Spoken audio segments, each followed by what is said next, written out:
The maddening carousel of useless discourse forever spins.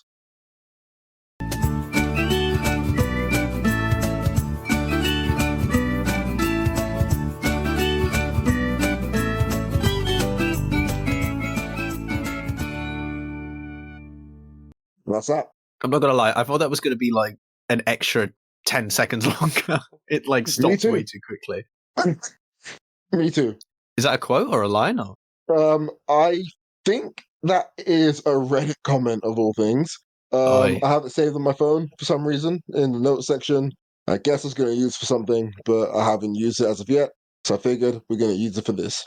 Here we are. Internet plagiarism. I get it. I know, right? Like, I am 90% sure I can find where the quote came from. So in the future, when people go, yeah, you stole this thing from this guy, and now you're like making money off of your podcast and stuff, you need to do whatever and be like, hey, this is the guy who did it. Okay. Credit given. Yeah, there we go. Welcome to City Waits. Welcome. This is a mental health podcast. We talk about things in the realm of mental health and mental illness and things like that. This includes things that are potentially triggering, such as ADHD, mental health in general. Okay, how about that? Addiction. Just all in those things, right? It's a package. You take it. It is what it is. This podcast is for everyone, but it might not be for you, and that is okay. We're not going to hunt you down. We're too busy trying to prevent ourselves from breaking down. Yeah, look at that. Yeah. Nice. I just realized that like this show is probably at the level, and this doesn't mean a good level or a high level. It's of the level where it could be like a parody radio show in GTA. Oh, that's a good pull. Like 100%. I had to listen to a few episodes back because I was trying to get some clips going because I wanted to working on animation and animating the podcast and certain episodes and certain clips from it. Like I was thinking it'd be really fun if I could like animate the Scientology story and have like a whole like scene where there's an eagle, but instead of eagle, it's Ho-Oh from the Pokemon episode, and just like all that stuff. Great. I was thinking, cool, we can do that, and then yeah, we've said some absolutely outrageous shit on the show. I think, I mean, if you look at, for a podcast, I think we're probably on the way low of the spectrum of weird shit. And honestly, I think we're actually pretty good considering. I mean, Really? Podcasts are fucking wild. It's a fucking wild west of shit. So I think we're doing fine. True. Or is that maybe, no, that's bad. On Instagram. Doing fine is bad, if I understand correctly. I don't know, man. I got recommended a conspiracy theorist podcast, and I thought it'd be fun. But no, it was actually like a really far right conspiracy theorist, and like she's like very pro Trump and very like against everything good in the world. And I was like, you're not really a conspiracy theorist. You're just someone that says dumb shit. You know, like there's no conspiracy here. Like you think the election was stolen? Well, that's not a conspiracy because it wasn't. You know, so great start. No, you think 9/11 was an inside job? Do you know what? Maybe it was. Okay, now we're starting to head in the direction. Yeah, we're going up the spectrum now. And we're thinking, okay, cool. But then to make matters worse, he then goes, but it's because of something to do with John F. Kennedy's murder being an inside job. And I was like, how are these two connected? And then here we are, Joe, right? You know? Here we are. Can I recommend a good podcast? Oh, yes, please go for it. Some dare call it a conspiracy. It is a conspiracy podcast in which they, Brett, I can't remember his surname, and Neil, Neil is a professor in something to do with humans or whatever. And Brett is a former conspiracy theorist. And he was believing in everything, be it Bohemian Grove, be it like chemtrails and all that stuff. He used to believe all of it. And he like no longer believes any of that stuff. And he is now like a recovered conspiracy theorist. and they sit down together and they debunk loads of conspiracy theories and like pick out all the information surrounding it to see if it's Nice. actually a conspiracy. So I just want to recommend that to you guys all there because I'm sure that 9/11 is episodes that they have done. They've also done chemtrails. They've also done like the election being stolen. They've also done. I think they may have done COVID. I'm not too sure, but yeah, that's that. Sounds good. There was a guy on YouTube when I was watching YouTube. More of that later. Who he was like he did like archaeology videos and stuff. He was like archaeology student or something or graduate, and they were really good. But he also ended up like doing a bunch of YouTube short style stuff where it's like responding to the people who make outrageous claims on on TikTok and stuff of like conspiracy theories and stuff, and it's really it's actually insane the things that people are believing, and I'm like, okay, right. So there's this one line from the Bible, and you're like, okay, well, look, the steps, and I think it talks about giants or something like that. And then there's this whole conspiracy about like there were giants that used to exist before us and things like that. And I don't even know what the point of it is beyond beyond, I guess, to do with kind of making affirmation for the Bible or something. But it's and it's like, oh, look at the the farms of like the Incans and things like that, like the Incan hill farms that exist. And it's like, look, these are giant steps. And it's like, wait, you think these are steps? I see. You think these are stairs for giants, these hill farms, despite the fact that there are tiny steps made in between and all of the irrigation that exists and stuff like that. It's wild, like the things that people go on for. So it actually sounds pretty good. I like that it's also got someone who who used to be a conspiracy theorist. I imagine for them it's quite a satisfying experience to go through that and debunk it. So it sounds good. Sounds good. You said you dare call it a conspiracy? Is that what it's called? Some they call it a conspiracy. Ah, okay, gotcha. Yeah. This is I don't know why I was about to explain what Silly Wells is again. No. I think yeah, we're discussing a week here. It's been Hmm. I've been back at work now, and I have regretted it all. Um, I am so tired, man.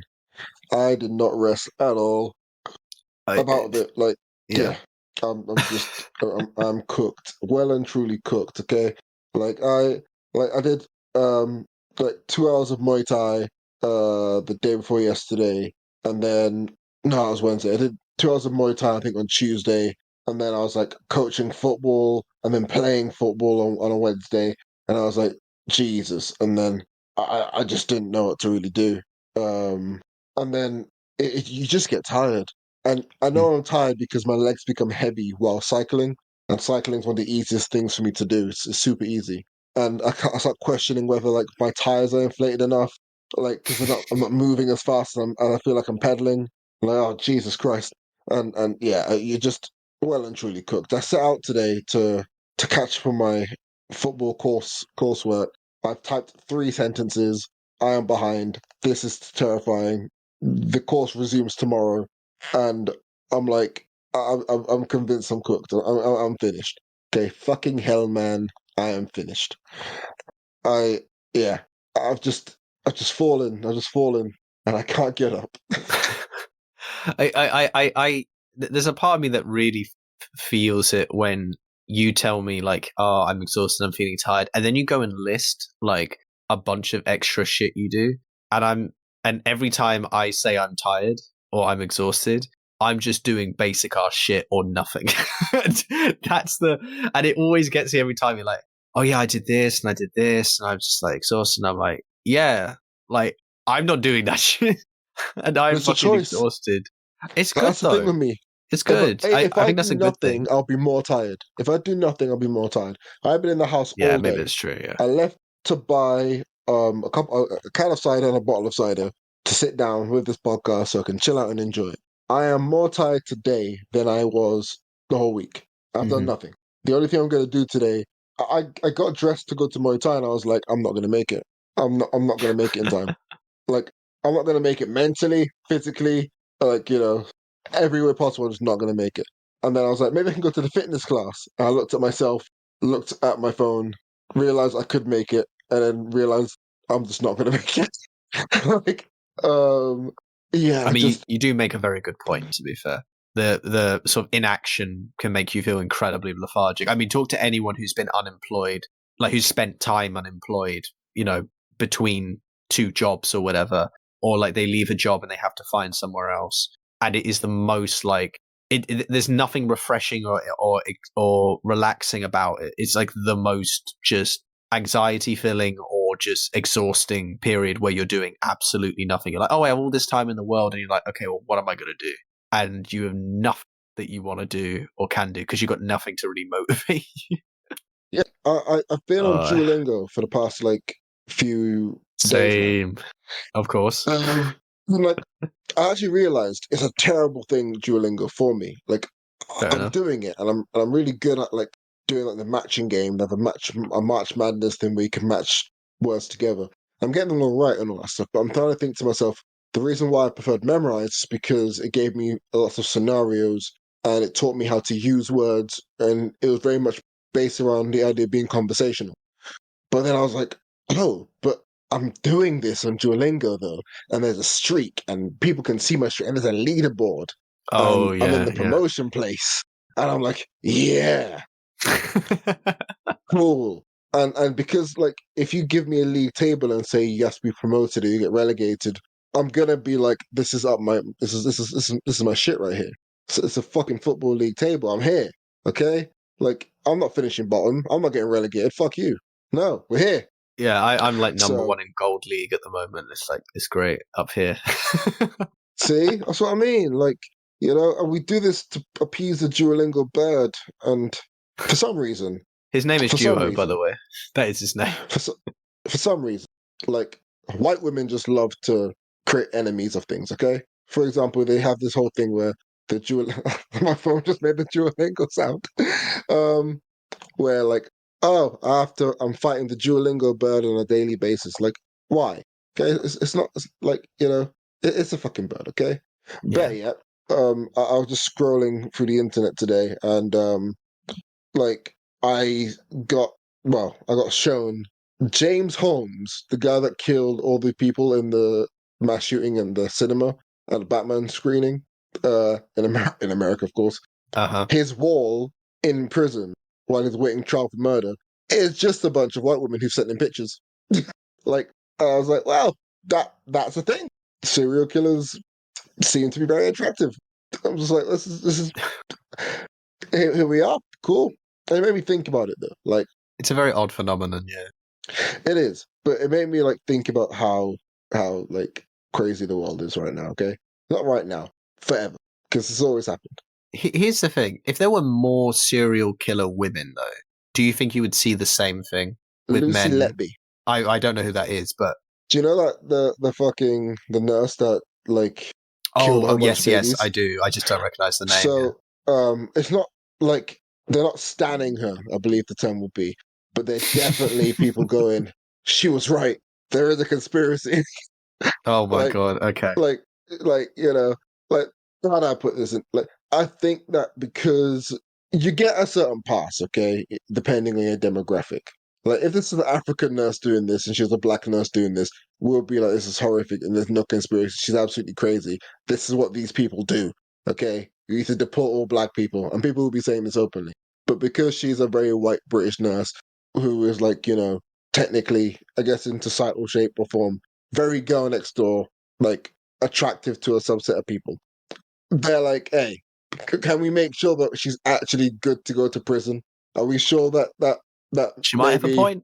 She might have a she might point. have a point here, guys? Like, I okay, I know that there's like a post-it note of her saying that she did it, but can we just have a conversation about maybe that she didn't do it? Yeah, Can yeah. we have a No, look at this? it's yeah. I mean, beyond like the very specific phenomenon we're talking about, I forget. I mean, it's the attractive. Like, if you are attractive in society, it's crazy how much more you can get away with. Like, it's such a huge bias. And of course, you're right. Like, if it was a black nurse, it would have been very different, I think. And I mean, this comes up all the time. Like, oh, if there's someone, this is the whole thing about, like, if a white person commits crime, it's not because he's white, it's because of some other reason. But if it's a black person who commits crime, it's because they're black. Like, it's that whole thing.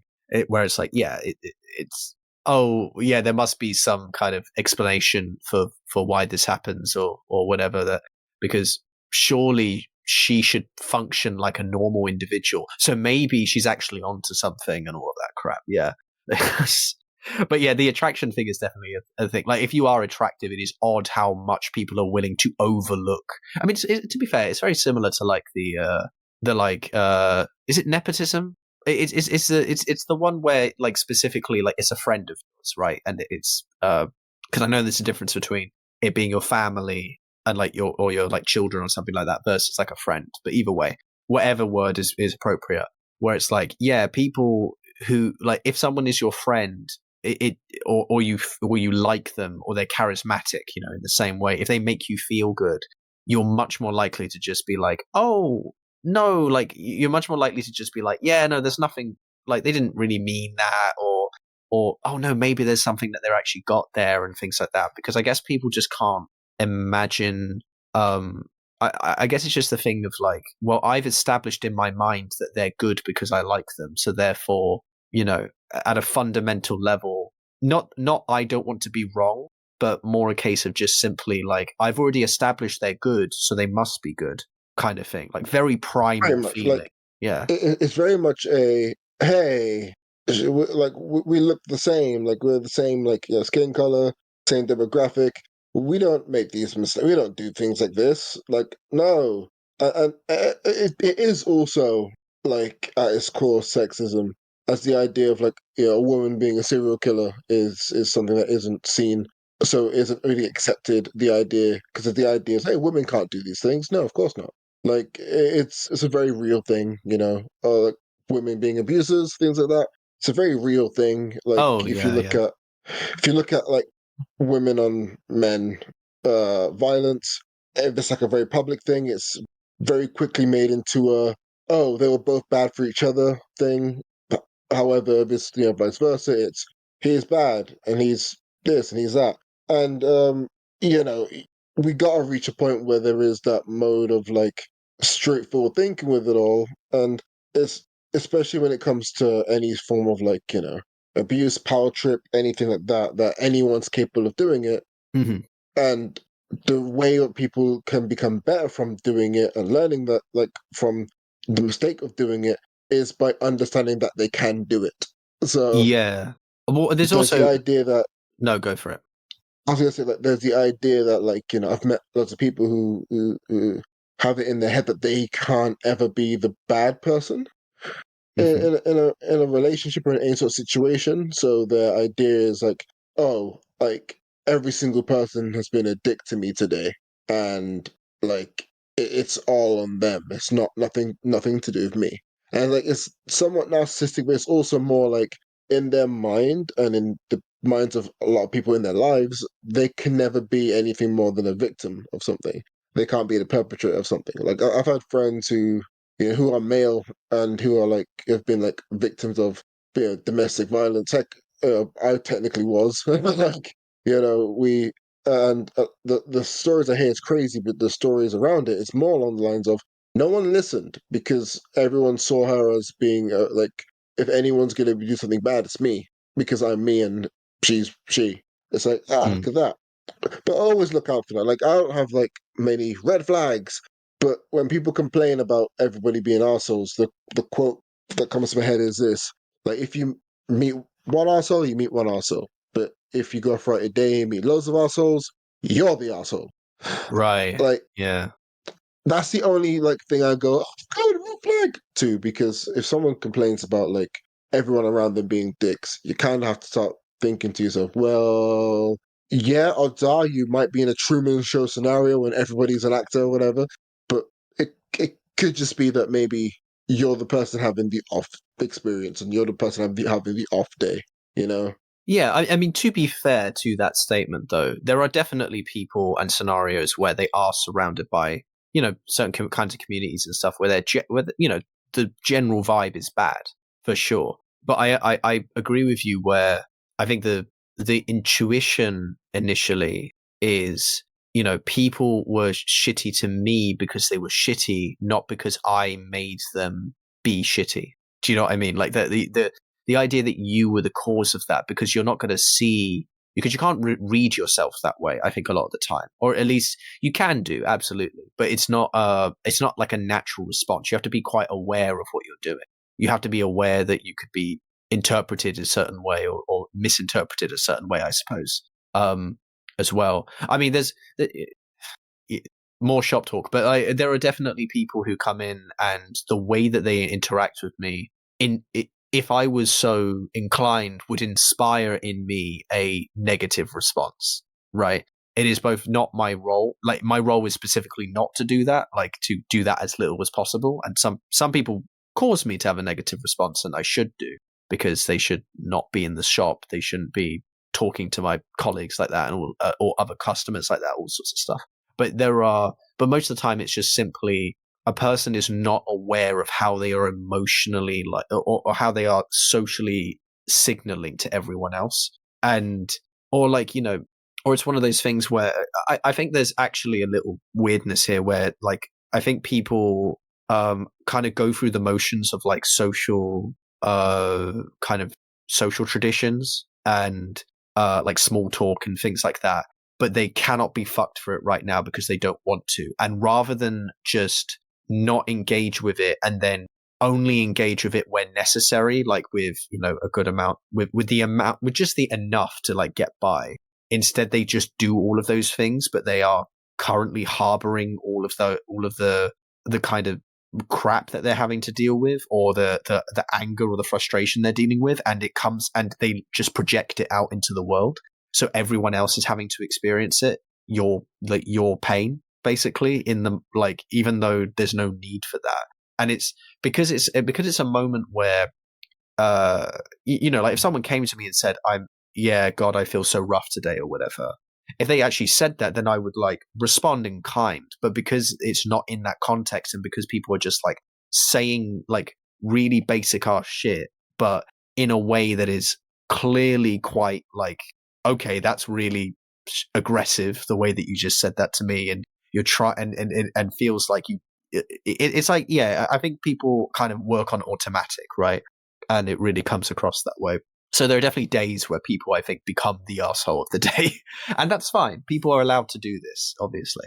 But it's definitely a strong thing. But I think it's partly because people don't know how they're actually like projecting that, Yeah, like I was gonna say, it should be encouraged. That's the wrong word. Like, it shouldn't be held against a person like a few years later. Like, there's always a lot of, oh, I remember how this guy was. Like, whenever I think of people being cancelled, the thing that hurt, like, is heartbreaking to see.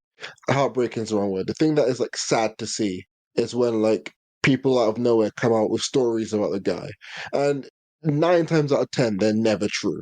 Um, but they'll say like, "Oh yeah, he was rude to this person. He was really rude to me," and they're like, "But people, everyone's a dick. Like everyone has been a dick to somebody out there. Most Like, people are, yeah. Like everyone." I mean, in a, like, most people are in a way that is consistent, is what I mean. Like every single like adult age person, especially living in like London, where you are, like up there, so like everyone has been a dick to somebody. It's Yes, why absolutely. it's why I always like just go, are we upset at a guy for being a dick to somebody? Like who the fuck, like you're always a dick. I've been a dick. Like it's what it is. Like that's what we do. Because humans are humans, and we do things that are like not nice. Sometimes we say things that are rude, and sometimes we mean it, sometimes we don't. Sometimes we misinterpret things, sometimes we don't understand things. And the idea of like people holding that against you later on and be like, see, look, hey, he was a dick to this person back in 2003, and 29 years later, see, this is who he always was. It's Yeah, like, it's a really? character assassination. Yeah, that goes on. Yeah, like it's really weird. Um, Can I just Yeah, I want to just travel back around to what you were saying before about like abuse stuff, for example. Um, sure. I think that there's an interesting. Well, it's not interesting. Sorry, it's that's just the way I speak. Um, uh, there is a very particular sort of way I think in which, for example, like when there's abuse towards men that comes across, which is the and this has been talked about to death. So I'm not bringing up anything new. But the idea of like, okay, but men don't look like victims. You know, like men don't feel like victims, or they're not meant to feel like victims, and so they're treated in the way that they can't be unless another man is doing it, right? Unless a more powerful man, quote unquote, is doing it. Someone is a more aggressive man or whatever. That's who's doing it. But if it was, your girlfriend, for example, if you're a cis guy and it's your girlfriend or whatever, that the idea of that in that scenario um, is kind of like, well, one, they can take the punishment most likely, but also the idea that the the the idea that they could be a victim feels wrong. But here's the interesting part of that statement is the reasoning of why would it be that someone couldn't be a victim in that case. And it's the reasoning is actually because of the fact that men tend to be stronger and more capable of reacting violently than women in cases where they are being abused. And again, this doesn't have to be physical abuse; like this could be verbal as well, and emotional and all of this sort of stuff. But the idea is kind of what is nestled within this idea is the fact that, well, you could strike out yourself, you could react, and quote, and in theory, end it by telling them to by being aggressive and angry and physical and violent, which is just a horrible way to paint, like beyond what already is horrible about everything I've said up to this point. That's particularly bad because it paints the idea that that the reason why, like, that a man in some way is not being a man, or is not acting as a man should, because he is not being violent, or he is not reacting in a domineering, overpowering kind of way because he could, which again is a very like strong, like assumption based idea, and really like hold into notions of like bioessentialism and stuff like that.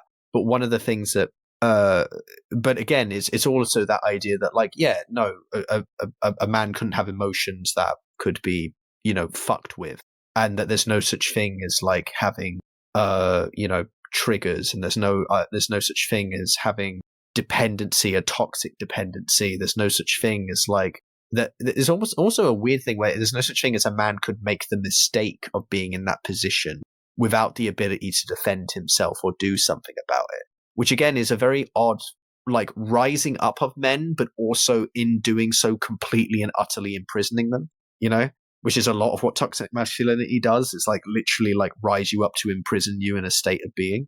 And the idea that like, oh yeah, no, well, they could do something. They should be able to do something. It's crazy. Like, it all comes from very similar places, I think, right? It's just the way that it ends up like expressing itself in society is in these very different ways, but they all, if you look at it, have a very similar like source point of, well, this is what men are, so therefore this is what we expect of men, and this and men doing this, men succeeding, for example, is a natural thing, but also the idea of men not succeeding is not a natural thing, right? The idea, like, and so therefore there is this emphasis in the dichotomy of the contrast, I guess, that exists, that creates these really not very complex, really, but complex relationships, but not complex statements. In fact, incredibly reductive and simple statements that have no bearing on anything.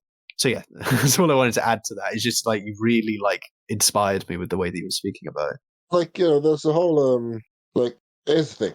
I think when you talk about anything to do with men in general, you run the risk of being typecasted as an alt-right podcast really quickly. Yeah, You'll but be, I think we've been very yeah. clear about how we're talking about this. I don't think, Oh, you'll be you know. surprised. Like, Oh no, I I can, understand. I understand. yeah, I can make a damn near guarantee that in the future, um, I specifically would probably be called like an alt-right guy, while also being called a cultural Marxist by somebody else. I'll Yeah, probably be a called like, woke yeah, I'll Illuminati, be whatever the called term like is. from every single type of the spectrum, especially because I want to interview people later on, and like knowing who I am, I know what I'll do. I'll have Jeremy Corbyn on one week and Rory Stewart on the next. You know, like like these things are gonna happen, and well, like if you listen to enough episodes of the show, you can probably gather what we think and how we think. You know, it's not hard, but then it's difficult because if you want to speak about a subject that is built upon a lot of emotions and built upon a lot of like witness statements, I guess. So we just see things and we go, "This has happened, so this is how it is for everybody." And a lot of generalization, a lot of like unwillingness to understand. It's very difficult to discuss. Like even us talk about toxic masculinity here, like it requires a to actually do it justice. It requires the ability to say, "Hey, these are the things that probably shouldn't be said about like young boys and things like that." For example, we probably shouldn't chastise young men who want to dress in a certain way, and the people who chastise these young men are often women, and it's not good. We should probably stop that. That's a bad thing to say. Like you're going down a bad road when you say that, because actually, what it is it doesn't matter. It matters that you know Yeah, growing up, yeah, yeah, the homophobia that I faced growing up came a lot from women claiming that you weren't being a man because you liked pink and things like that. It's like, Jesus help me, but yeah. that's When you don't seldom have when discussed. you don't even have a sexuality, like, Yeah, you yeah. know. But yeah, how's your week? Oh, okay. We're going into it. Um, the YouTube side of things has pretty much stayed intact so far. It's it is so it's actually funny that I was also listening to stuff and completely without realizing I was listening to stuff and engaging with content, which was where like there's sort of D&D related, by the way, with like a character and who was like two characters, in fact, who were both like dealing with sobriety and dealing with addiction and stuff like that.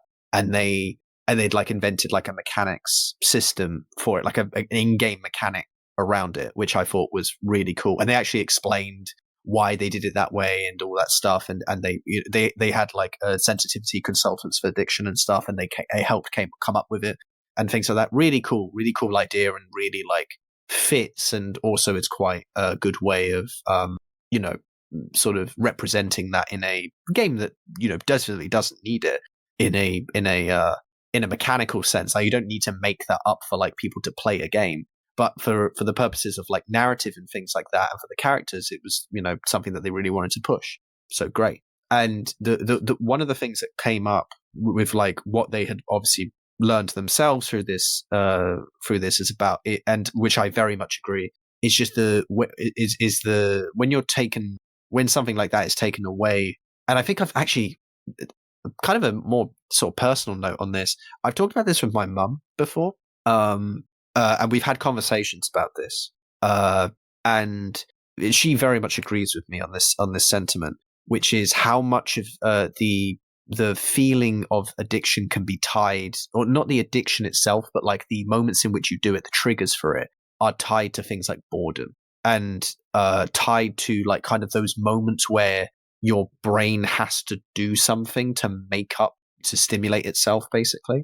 And so much of the like moments where you act with bad habits towards, or addictions more kind of concretely, towards doing a certain thing, is in many ways so heavily attributed to the fact that you're bored and your brain can't stand it and it needs to do something about it.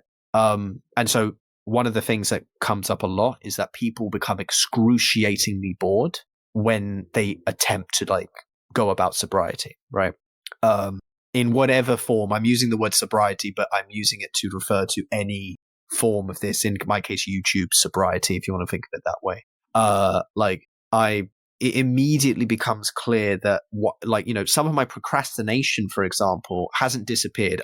This week has not been the success story I wanted it to be. Like, the bad news is this was not as good a week as I wanted it to be. There's so many things I wanted to do, and none of them happened, or most of them didn't happen. But the success is I haven't used like YouTube. I haven't gone onto the YouTube page for anything specifically apart from like us literally watching something just before we started the podcast where we were specific, where, you know, we were using it as a tool and then leaving it, right? I have not been on it, but have I used other things?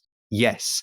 And it's and that procrastination and stuff is still there because there is that element there's a void I'm having to fill. And so it's really good because this is the longest that I have so easily gotten away with. So gotten away with it, like gone through without doing it, you know. And I guess this is like my week anniversary of it. So cool. I don't consider the first week as big a success personally because I know that the second week is going to be harder, and I also know that the third week is going to be particularly hard because I'm also going to be in Tunisia and I'm not going to have anything specifically to do. So what's going to happen in that time period? You know, like how, am I going to like slip back into those habits because I'm in a space where I haven't got anything like directly driving me beyond, you know, being in a nice place, you know, where there's lots of things I could do, but eventually, you know, the thoughts come back in. So I'm, damn, I really want to say quietly optimistic, but I'm getting annoyed at that phrase for myself. I'm getting annoyed by my own tagline. But there is very much this sense in my head that like I'm happy with this, but you know, the things I always knew which existed behind the addiction are now becoming more and more clear. But it's because it's not there anymore, it's more clear to me what's happening, and it's more easy for me to kind of say, okay, I notice this being a thing. I'm going to try and cut that out a bit or at least reduce it. And there's also elements to where I'm like, actually, that part I don't mind. Like what I filled this with, even though it's not the greatest thing in the world, I'm happy with that. Or there's a limited amount that I can use that. So it's okay. Because when I get to the end of it, that is no longer going to be a thing. So what's the next thing afterwards? I don't know. But then I can actually like very kind of curate, I guess, what my behaviors are, because I'll notice it and be like, okay, yeah, no, I'm not going to, this is a new thing. I'm not going to start going down this road again. But I have like, I've learned to appreciate to appreciate the moments where like, hey, I like listening to music and stuff and then just having that on, or, you know, gaming or any of those sorts of things. And it's not all in the realm of what I want to be doing, you know, day to day, but it is definitely such a divergence, complete opposite, divergence from where I was before, that I'm excited to continue that. So that's been a big thing. Having said that, didn't go to rock climbing. I literally yesterday I was like really grumbling about this because I was so internally conflicted about wanting to lie about that I had gone and things like that. I haven't gone. To be fair, I did have like I went out on Saturday, had a really good time, did a lot of dancing. You know how I am, Alex. And I've only gotten more over the years. I've only gotten more energetic when I go out, and a bunch of people who had never seen me in that space before. In fact, none of them had, because Kessis and Demi were not involved in this.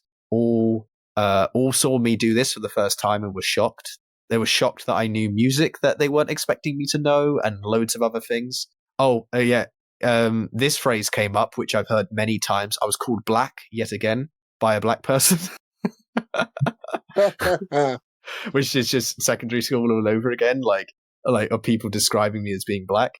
It's hilarious, and it's funny how often it comes up. I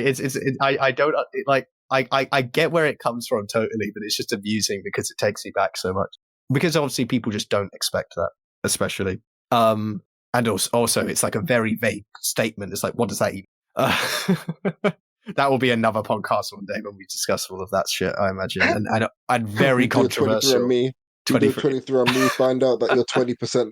Like you're not even 2%, you're 20% like Nigerian. 20% Nigerian. Yo, Dad, what is going on? So ancestors you're not telling me about. No, like uh yeah, so that was really fun, but it left me, especially after that, the last weekend, which was quite difficult otherwise, fucking like I had the most leg pain. I had such bad leg pain and back pain, and I was like, this could not be worse for climbing. So on Monday, so I was like, okay, I'm not doing it on that day. And then by the time it started to soothe up on Tuesday, I was like, okay, I don't actually right now see the point of going to this because I've not got very much left in this month. I'm not even here for some of this month. And I also want the next week, like the week coming up now. It's the 19th, by the way, of April for listeners. The next week coming up, I want to be prepping for the holiday, and I want to like get a bunch of shit for the holiday sorted and not have to worry about that at all. So I'm like, which is going to have to involve me going like shopping and stuff like that and looking stuff up. Also, I'm really, really looking for jobs right now. Like I'm in a big motivational thing for it. And also I decided that, when I did get rid of YouTube, that this would be a thing that I put a bit more emphasis on. So just a bit too much is going on for me to want to do it. But I've made the decision knowing that when I come back, I will do it. And you can fuss me about it as much as possible. I will go. Like, I'm not like sometimes when I get into these spaces, I'm in the situation where I'm going, oh yeah, I'll get back to that, and I know in the back of my mind that I'm not. Like I'm kind of excusing myself away from it. This is not the case. I'm still very much motivated to do it. It's just a case of there's enough going on and enough like time has passed where I've not done it because I was ill or because my muscles were really bad or something like that, where I'm like, okay, you know what? Let's not rush this. There's no point me making myself do this for any reason other than to just, do it. Which I get the reason. I get the absolute like reasoning for why just doing it is a good thing. We talked about motivation a few episodes ago, and like going to the gym is the most difficult part of the experience. Like once you're there, it's so much easier to do it. So even if you're going to do nothing, just go anyway. I have every intention of going, and I still have that feeling and everything. That's kind of been my week. Apart from that, like there's not much that's actually happened. Pretty much all of it has actually been this sort of internal mental stuff. And yet, I will say yesterday, like because we were going to do the podcast yesterday, or sort of unofficially, I think we decided we were going to do it yesterday. And then you asked me again, like, oh, could we do it tomorrow? Like, do you want to do it tomorrow? And I said yes. Or you said like, oh, we can do it today or tomorrow. What would you prefer? And I said, actually, yeah, could we do it tomorrow? Because yesterday was honestly, I felt a lot worse. And I think the cadence and overall experience of this episode would have been very different yesterday compared to today. When you let yourself down a bit, it really does get like when I let myself down, it gets me a lot. And so I'm kind of glad that after everything, didn't get any sleep that night before. To be fair, I didn't today, but somehow I feel really good. And today has been lovely. The weather's been wonderful. There was a moment of like summery calm where it felt like there aren't that many people around. Like, when like you can't hear cars anymore, in a place like a city. And you're like, oh, that's because everyone's like at the fucking park and things like that. That like feeling where like you can walk around and then it's like a silence, but a silence that's full rather than a silence that's like kind of eerie. It was so nice. And like today really lifted up my mood. And so I'm back on it. I'm back on the grind.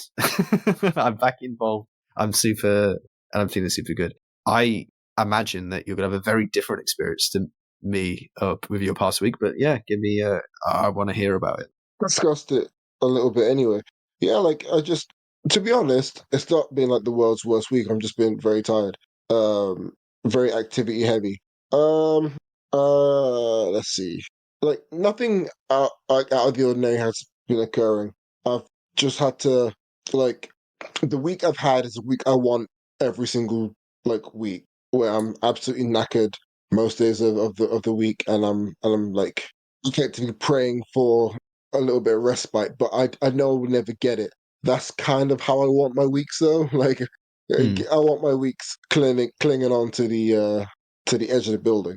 Like, but in order to get those weeks, you have to be committed to activities, to be committed to doing things that develop yourself on a daily basis. So going to the gym is one of them. Like committing to like strong levels of cardio. So I played a lot of football this week. I cycled a lot. Yeah, Muay Thai was also there, and yeah, like it's just I just wish I had more. Like more I'm things to not do? really sure. Yeah, like, more things to do, but I guess like more like I think at the moment I'm very much like similar to you, looking for new jobs and things like that. But I'm also just like I, I just want more. I don't know what the more is yet, Mm. and like and I'm not quietly optimistic at all. But I know I want there to be more. I'm like you know um I'm I can't think of alliteration to say for P, but I was gonna say like I don't know, ponderingly pessimistic. There we go. Like Uh, I see. uh yeah, see. And I was like, who knows? Anyway, Pensively most pessimistic. It's not bad. there we go. Yeah, that could be it. But yeah, I've just been like trying to develop and keep things working and just being committed to doing things. And I just, I try my best to not slip into like down depressive states. But yeah, they're gonna come. Yeah, Uh, yeah. I feel like there's a very big difference between the way me and you are mentally now. I don't mean in the sense that we don't have these issues, but I think the way in which we feel these are very different now. I think that there was probably a point where we were more similar, but I think we are in quite different states. Because for me, it feels like very strong waves, and then that takes me away, and then like I'm brought back into kind of feeling pretty much okay. But or at least from the sounds of it, you absolutely have those tidal shifts because we all do. But it feels like yours is more kind of like consistent or more kind of and the thing you're working off is trying not to get into the really bad place. You're almost like kind of trying to avoid what I enter into for a short period of time and then come out of quite easily without really like doing anything specifically. I could be wrong, but the way in which you do I think you're activity right. prevents it somewhat, right? Pretty much, if my whole viewpoint is like, if I can't think properly, then I can't think about the bad thing. So I don't give myself the opportunity to think about bad things. So instead, I just fill as much time as possible. You know, oh, this Hmm. podcast is 2 hours long. Perfect. We're in. Like, kind of that's gonna be 2 hours past, and then we have to think as much about bad things that you want to think about, you end up losing that time. Or it's like a case of, oh, this YouTube video is like only 6 minutes long. That is shit, not for me. Oh, 53 minutes on the exact same subject. Yeah, we're in. Like, because it takes up that amount of time. And I don't ever just watch something. Like, if I'm listening to a podcast, it's because I'm doing something alongside the podcast. So I'll be like, um, I don't know, yeah, yawning. It is late. That's We're what I mean. getting I, late. I haven't done anything today, and I shouldn't be tired, but here we are. Mate, but Um, that's how I always used to be. Like, especially when I was unemployed, I was constantly in a state of fatigue, but not having done anything productive or interesting that day or anything exhausting. It's Jesus weird. Christ. Yeah. Like, yeah, like, I don't know. So I'm in like a state where, okay, cool. I'm doing so. I'm always multitasking. I'm never doing just one thing. Never ever doing just one thing, which is like a part of the problem. 'Cause I feel like I'm never fully, I guess, like connected to something. So Mm. I never fully invest time into something. Like I'm playing Disco Elysium, as you mentioned off before we started recording. And even while doing that, like I'm paying full attention to it. But I might also have Football Manager open. Like why? Like and I think to myself, Yeah. if I were to like live stream just me doing things, people will have aneurysm. I'll be killing people left, right, and center. Like, like they'll be like, how is he? Ah, bang!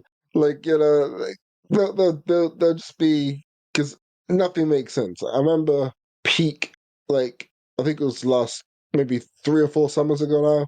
I was playing Football Manager on the computer and had FIFA on the TV, had a podcast, like I think it was Joey Diaz's podcast, playing from my phone, while also rereading Of Mice and Men, Mm. all at the same time. like different stations around me. I'm So not gonna lie though. Oh, sorry, no. Please go.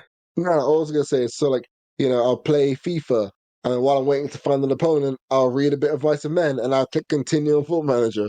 And then like, I'll like with the podcast I'm listening to playing in the background and everything else happening.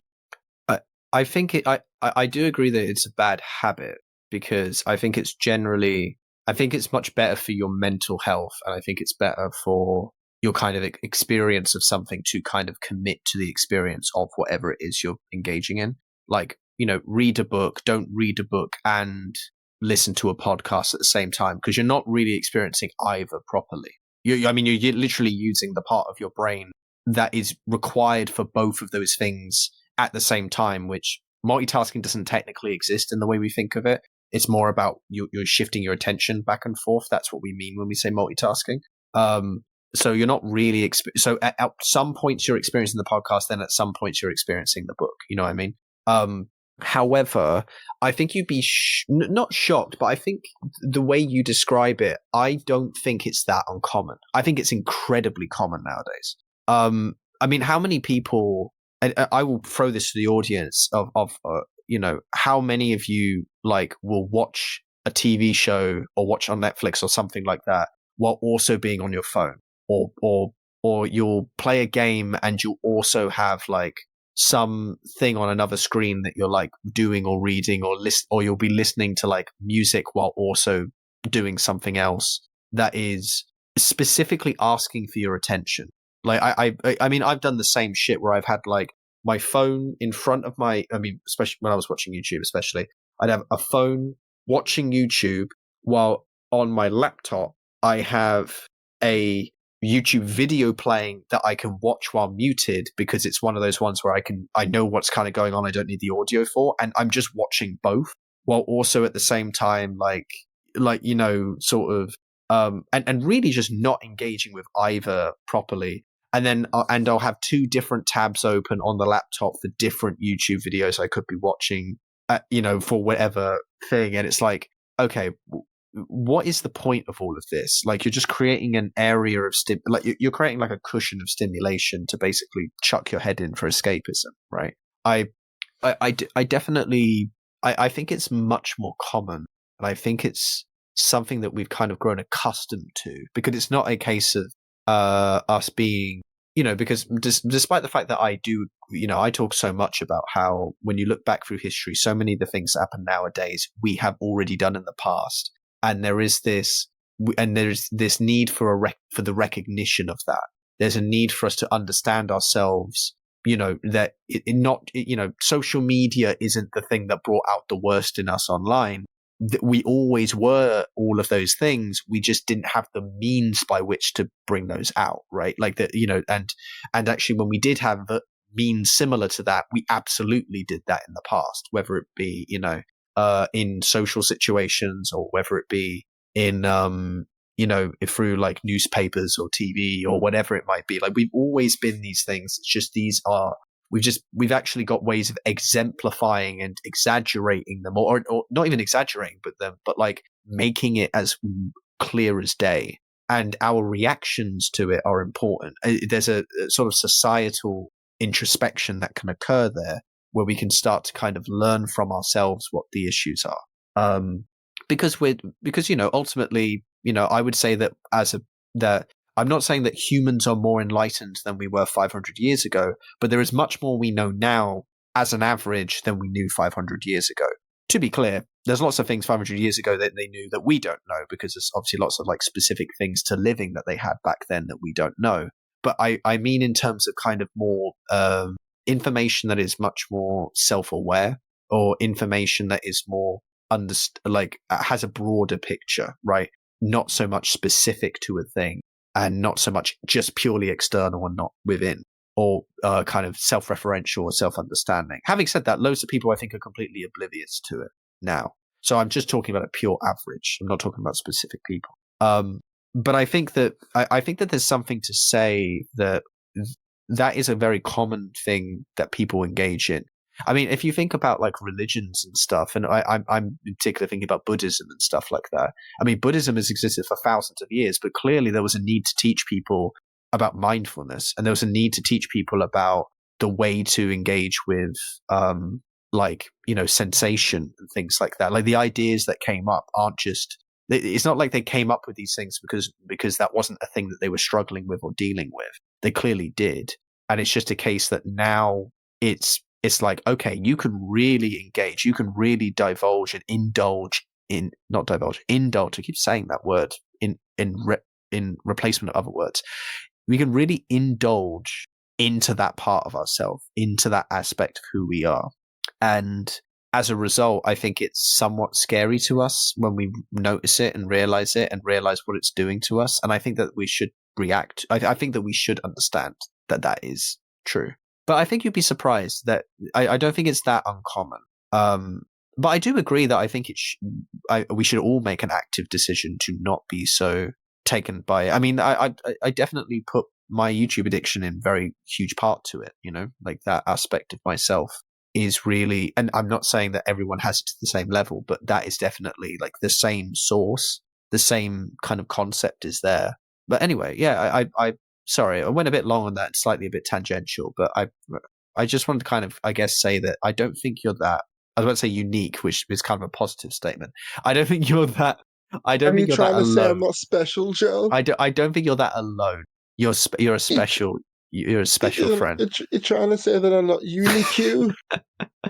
Unique. You're trying to say that I'm not the one in a million? Alex, you're unique. Oh Jesus! I'm sure there's more people like who do very similar.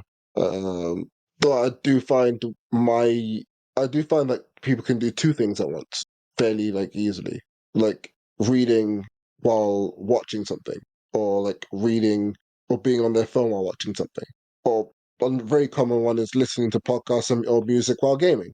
Um, Mm. I feel like I go through periods where that stimulation, those levels of stimulation isn't enough, so I need a third and fourth thing. So it's very often like I treat like this my football coursework here as part of the stimulation. So I can't just do like I do the stimulation, that's part of stimulation for me. So I have to do it alongside watching something or listening to something. So I have to be doing two things. I can't just do one. Yeah. Like I can't do I can't engage in just a singular activity.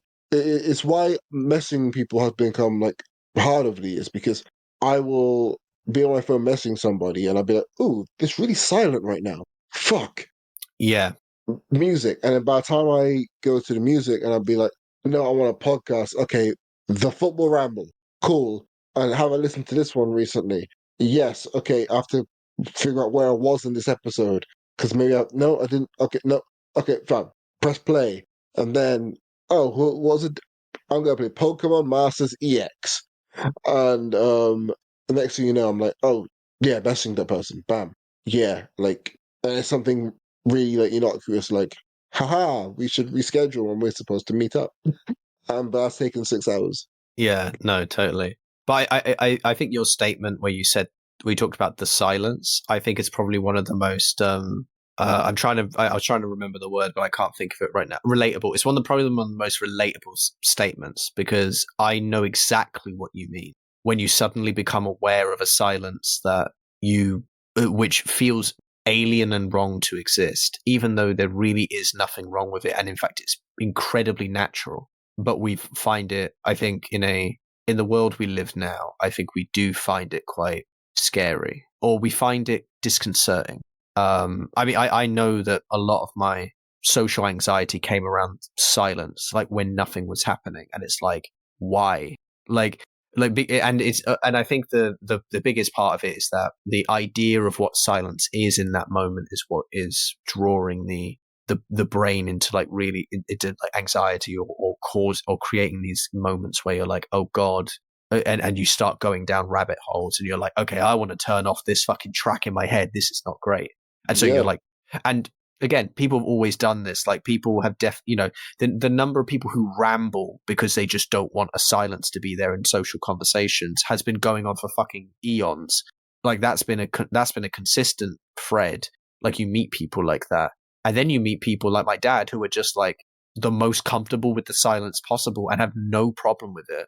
And it makes people around them feel like they're either like it makes them like the idea that my dad could be an aloof individual to people is crazy. But I can imagine people thinking that of him in certain situations. Generally, in social situations, he's nothing like that. But in his relaxed situation at home and things like that, people can feel that way. And I definitely had moments as a kid where I felt like oddly, especially I don't know, we didn't live in the times that we do now in terms of like the levels of things that you're capable of stimulating yourself with, like mentally. But like even back then as a child, there was a disconcerting element to it in the feeling of, okay, why is this not being filled by something between us? Like, why is this not happening? But it's just my dad's at peace in the moment doing something. He's not bothered by like that, that feeling. And he doesn't have the feeling of like, I don't think he has the feeling of like awkwardness, I guess, with that, which, where that comes from or how he feels that way, I don't know, but great for him. And there's nothing wrong. So I definitely think there's an element there. And that silence is, as the silence is deafening. I really like the phrase, like a deafening silence. I think that's such a good way of describing the cacophony of noise that a silence makes. It's such a good way of like relating that to the experience in your head. It's brilliant. Yeah, like I think wanting to fill the silence is one of the urges that people have now. So I have been the person who tries to fill it. I've also done my best to not fill it and see what happens. Like even if you listen back to this podcast, which I think you do still, Yes, I do. there's no gaps in like there's not like we have pauses in our conversation, but there's no gaps in it. Like it's very much a bam bam bam. If Yeah, you noticed. I've no. It was the first times that I was listening to this, it was very odd, especially when I started noticing it more, because it really threw me off. Because I was like, that we definitely don't talk as fast as this. Like we have moments where we think for sure, and I was like, that's weird. Like, but it makes it sound more. It makes it sound better from a production side of things. Like even like listening to it, Yeah. it sounds more engaging. Like for sure. But because you never, I think, mentioned it to me that you were going to do that kind of editing or whatever, I and didn't know I was gonna do it. yeah. Like, yeah, it's called truncate silence, and it's like a thing on Audacity that you can do, and it's like a part of an editing guide that I got, and I was like, okay, cool, I'm gonna do this. What does it do? And I did it, and I listened to like the first 10 minutes back, and I was like, whoa, these replies are really snappy. Hmm. I hate it. It doesn't sound natural. So then, like, I toned it down a little bit, and I went online, found the perfect setting for it. So I found it where it's like, if you know us personally, you might hate the conversation we're having because then you go, because you've probably seen us both speak to each other in real life and go, these guys are pauses, and their pauses carry a lot of emotion. But then that's because you see us personally. But someone who, for example, you, right there, yeah, I'm talking to you, the person listening to this right here, right now, okay? Okay, not you, Ryan. The other people listening to this show, okay? Yeah, okay, you guys, okay? Like you listen to this, you've never met us, you never spoken to us, and if you have, then I'm sorry. But like the whole thing is, this is what engagement is. It's very snappy. It's very quick. There's always something there to keep you engaged with something. If the pauses were left in, and we had like an awkward moment where like we just stay quiet for like 5 or 6 seconds, like you'll be checking your phone and be like, "Is this thing broken?" And the amount of times I've found myself doing that for podcasts where that isn't a thing, like where there's like an awkward silence for like 5 or 6 seconds, it's like, oh Jesus. In the future, I think I'm gonna drop it. I'm gonna drop it in the future. Mm. Just because I do yearn for that natural feeling from a show. And I enjoy the pauses, and I don't know whether I need to lessen it or just remove it completely. But in the future, at some point, I will like drop it completely because at the moment, its best features that it cuts down episodes for about 6, 7 minutes. Yeah, I was going to say, to be fair, like it does help cut down on the runtime, which, to be honest, is already long enough as it is. So I don't, Yeah, I appreciate it as well. I very much appreciate it for what it does. I'm actually happy for it to stay. To be honest, I don't mind it basically. I think it serves a good purpose, and everything like that. But yeah, Yeah. Like I'm gonna tweak it anyway, so that it's very much like it doesn't kill the natural like pause that we may make and things like that, I guess. Yeah.